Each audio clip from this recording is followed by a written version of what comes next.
Sometimes love doesn't begin with fireworks or destiny. Sometimes it starts with an awkward question in a flower shop.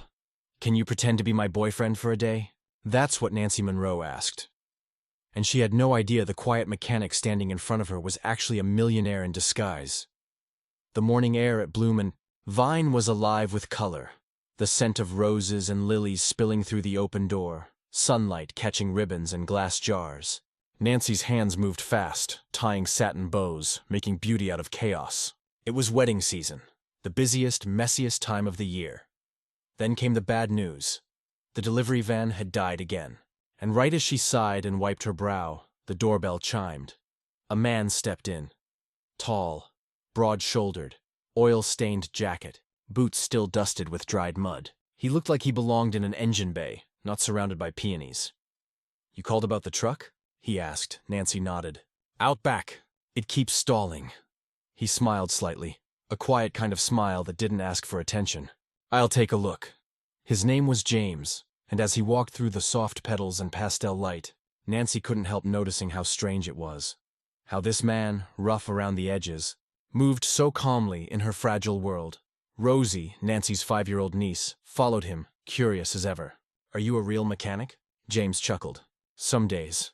Nancy smiled, though her heart was heavy. She was still holding on to the thought of that evening, her ex's wedding. Everyone expected her to show up, pretending she was fine, pretending she'd moved on, but she hadn't.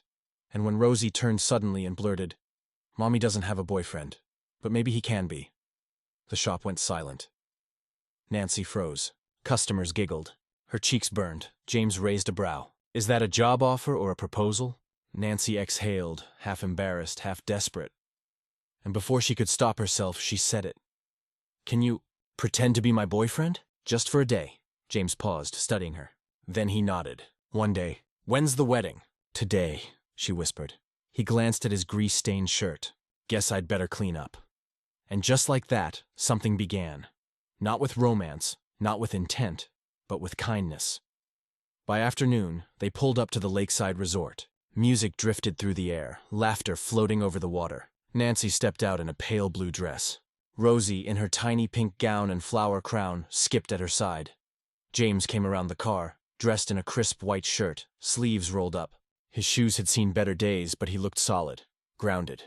Nancy took his arm. "Just smile," she whispered, "and try to look like you belong." "Should I talk about caviar or compliment the floral arrangements?" he teased quietly. She laughed, tension softening. Inside, it was all chandeliers, champagne, and whispered judgments. Nancy felt every stare. But James, he didn't flinch. When Rosie's shoelace came undone, he knelt and tied it. When a waitress tripped, he caught the tray midair. And when a breeze chilled Nancy's shoulders, he placed his jacket over her without a word. Then came her, Melissa, the woman Nancy's ex had left her for. "Oh, Nancy," Melissa said, voice dripping with sugar. "Love your dress, very modest." Her eyes slid to James. "And this must be your date. From the garage, right?" Nancy forced a smile. "Yes, from the garage." Melissa's smirk widened. Then, with a subtle flick of her wrist, her wineglass tipped. Red liquid splashed across Nancy's dress. Gasps. Laughter. A phone camera lifted. Before Nancy could move, James was already gone from her side, only to reappear in a blur, diving straight into the pool after her. The crowd went silent. He lifted her out, dripping wet and trembling, wrapped her shawl gently around her shoulders, and turned to Melissa.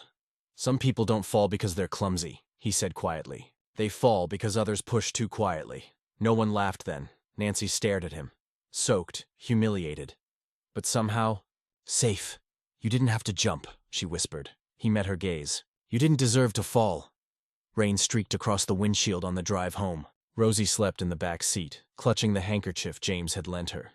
Nancy sat barefoot, damp dress clinging to her knees. "Why did you agree to this?" she asked softly. James kept his eyes on the road.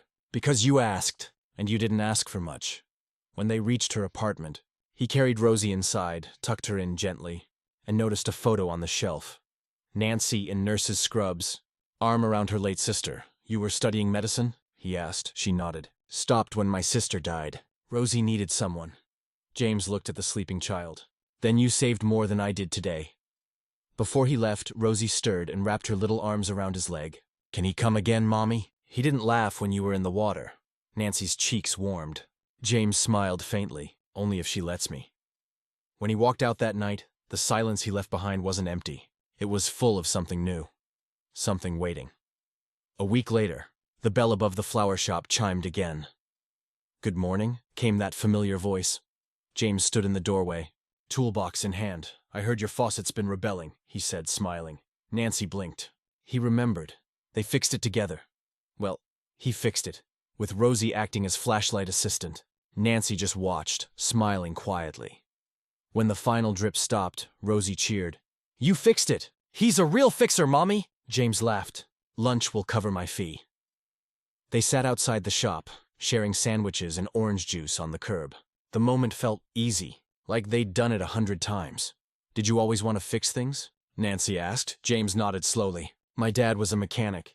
He said, if you can fix something broken, you're never useless." Nancy smiled. "Sounds like he raised a good man." He looked down. "I got lost for a while. Money does that to people," she didn't push, just said softly. "People think money saves, but sometimes presence does." For the first time, he smiled. Really smiled. And from that day, he started showing up. Not out of obligation, just showing up. Days blurred into one another. He taught Rosie how to check tire pressure. Nancy helped him plant a lemon tree in his workshop. They ate diner fries, laughed over spilled coffee, spent quiet evenings watching the sky turn gold. It wasn't romance at first. It was something deeper. Comfort. Until one morning, a headline shattered it all. "Millionaire garage owner dating small-town florist." Nancy's heart sank. She hadn't known. She walked to his garage, paper trembling in her hand. "You didn't tell me," she said. "I was going to," he whispered. "But I liked being seen for who I was. Just James, not the CEO." Nancy's eyes glistened. "Then you should have trusted me to still see you that way." Rosie's voice came from the doorway. "Is he not my team anymore?" James's heart broke. "I want to be," he said softly. "I always will." But they left, and he stood alone, surrounded by engines, noise, and silence. He didn't chase her with flowers or speeches. Instead, he started fixing something else, a place for others. Every Saturday, his garage opened early. Not for cars and for kids. He called it Garage for Good. No press. No headlines. Just small hands learning to build again.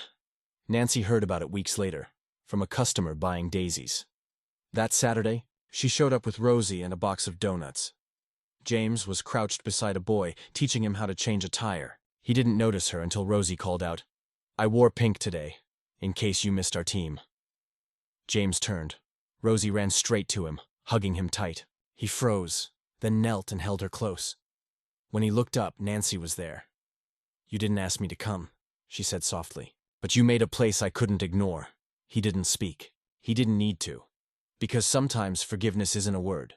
It's a return. 1 year later, where a cracked alley once divided the garage and the flower shop, there was now a garden. Lavender grew beside tools. Roses bloomed beside engines. Children's laughter mixed with the hum of life.